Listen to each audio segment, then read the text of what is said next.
యాదాద్రి తరహాలో ప్రసిద్ధ పుణ్యక్షేత్రం ఏడుపాయలను అభివృద్ధి చేసే విధంగా కృషి చేస్తామని మాజీ ఎమ్మెల్యే మైనంపల్లి హనుమంతరావు అన్నారు. ఏడుపాయల అమ్మవారిని దర్శించుకొని ప్రత్యేక పూజలు నిర్వహించారు.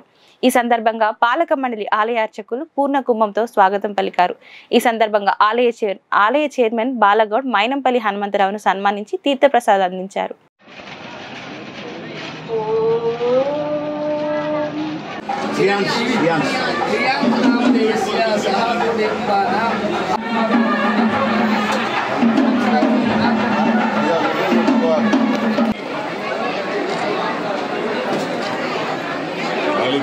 జిల్లాల నుంచి ప్రజలందరూ కూడా అమ్మవారి దర్శనాన్ని చేసుకోవడానికి తరలి రావడం జరిగింది.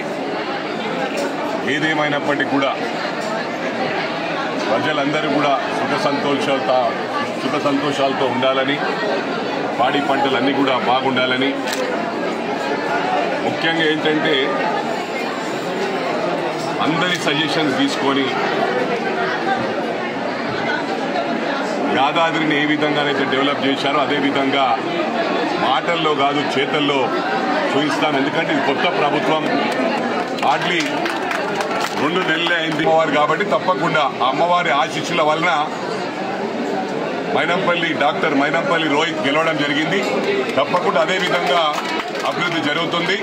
అభివృద్ధి ఒకసారి ప్రారంభమైతే ఆగదని చెప్పి ఈ సందర్భంగా తెలియజేస్తా ఉన్నాను.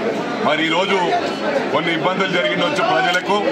ఫ్యూచర్లో ఎట్లా అంటే ఎవ్రీ ఇయర్ టెంపరీ ఉంటాయి కానీ టెంపరీ కాకుండా పర్మనెంట్గా అన్ని వసతులు ఏర్పాటు చేసే విధంగా ముందుకు సాగుతామని చెప్పి ఈ సందర్భంగా తెలియజేస్తాం.